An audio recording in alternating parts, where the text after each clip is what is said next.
dispenser. So an automated dispenser honestly has been done before. I'll talk a bit more about it. Main team members literally is just two people, me and a guy who prefers to be known as Sam. He's a shy guy, let's just say that way.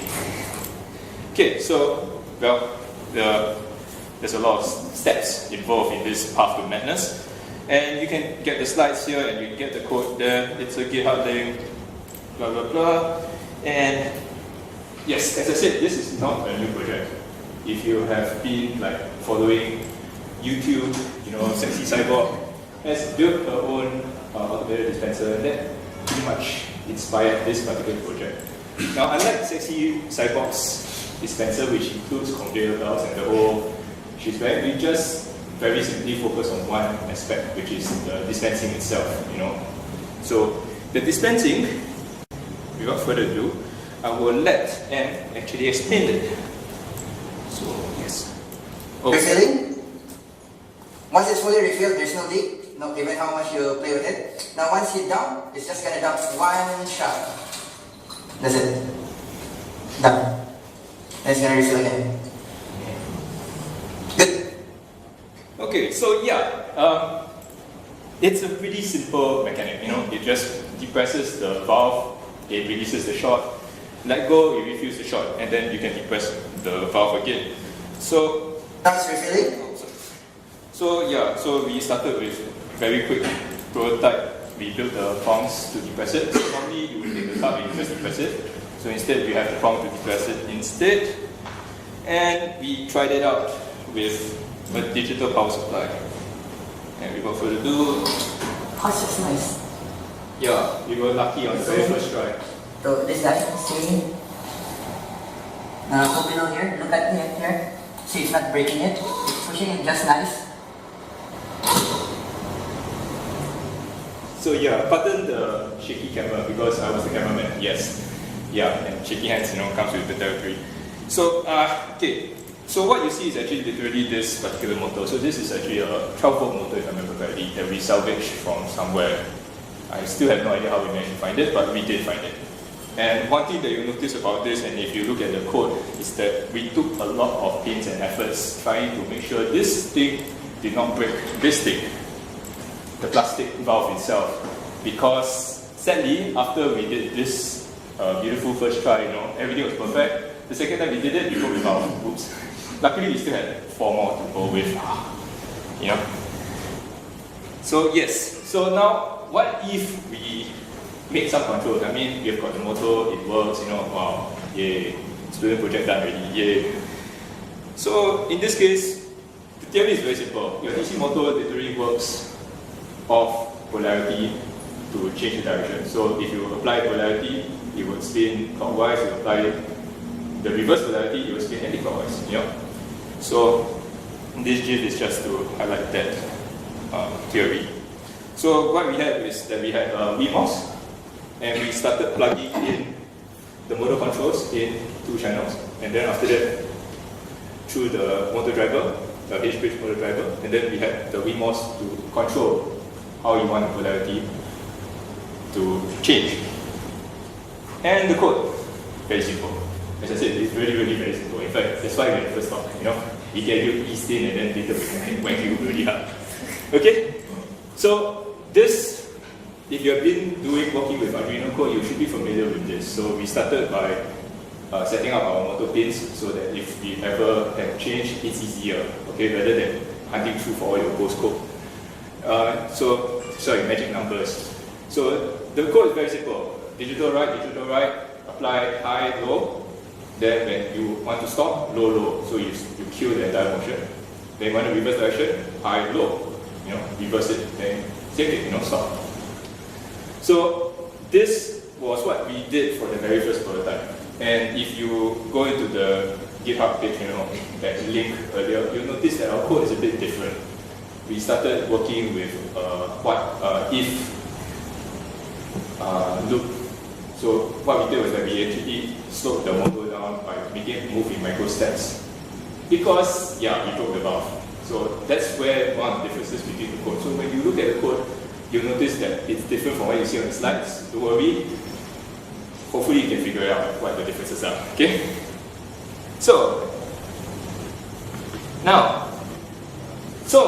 that was our second step in our path of madness. We have actually made ourselves nice, good controls that work only if you know the magic code, right? You know, you run the code and then you trigger it.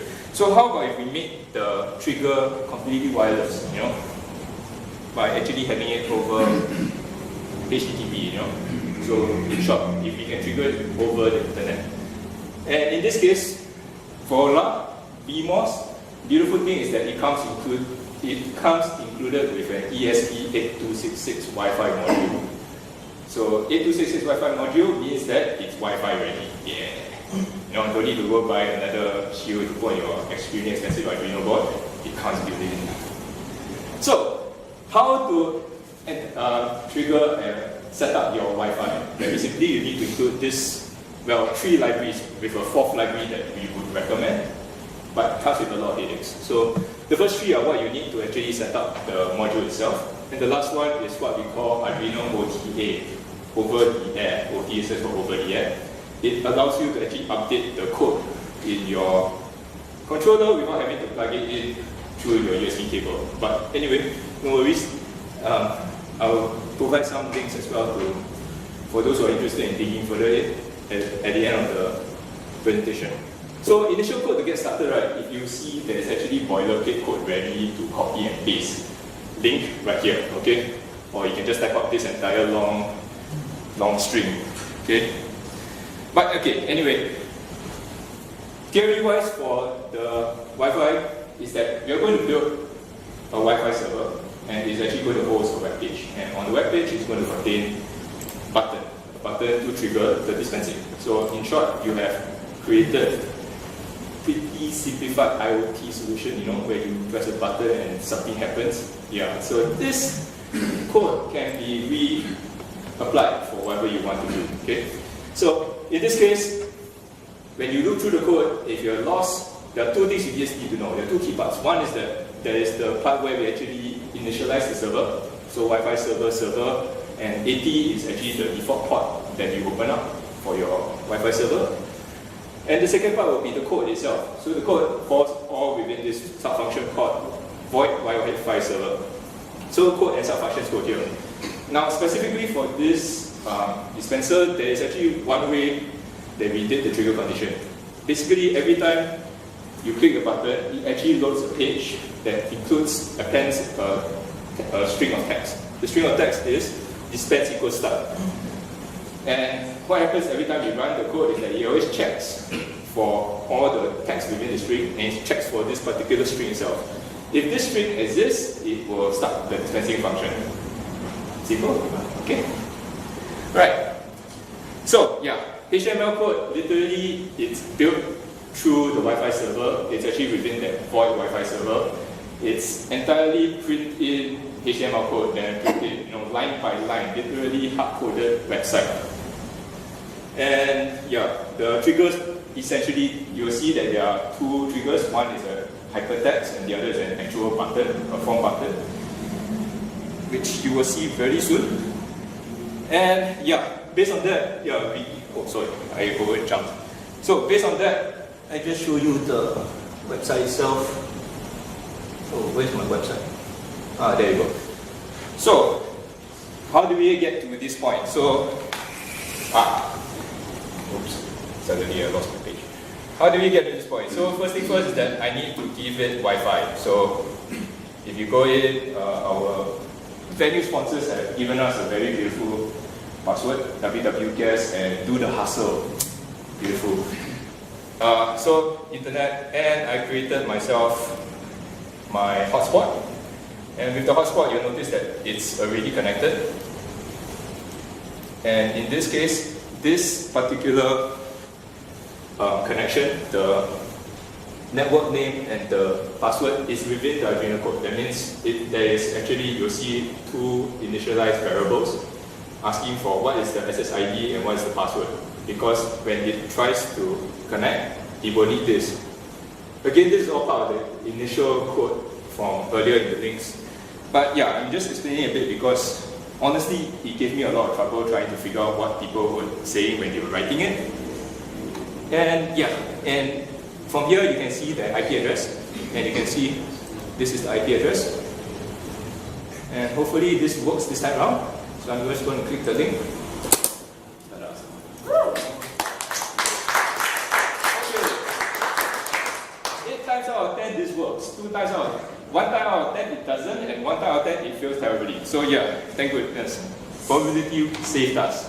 Okay, so this is our third step in our great journey of madness. Now let's go one more step.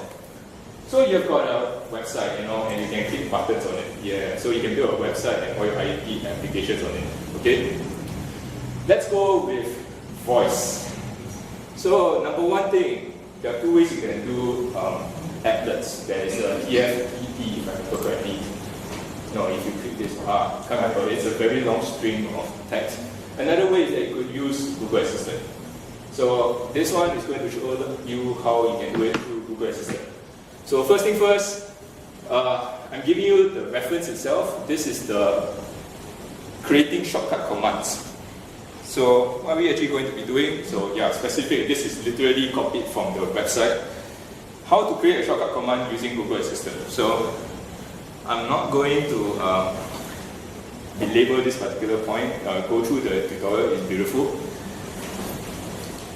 And so what happens is that when you do Google Assistant, what they will ask you to prompt you first for your voice clip.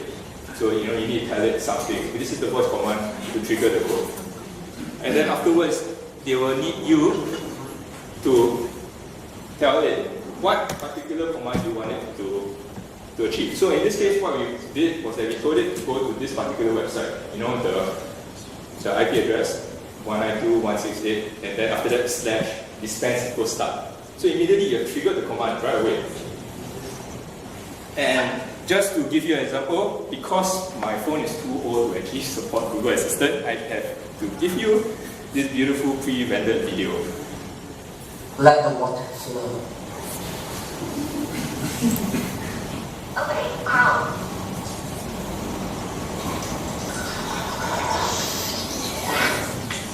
Right. So yes, now, yep, okay, so that literally marks the end of this particular part of madness. And for those who are really, really curious, there are actually a couple of links as well, including getting started with remorse, OTA, because that gave us a lot of trouble. And lastly, the full documentation as well for those who really want to follow us through this rabbit hole. And with that, thank you very much.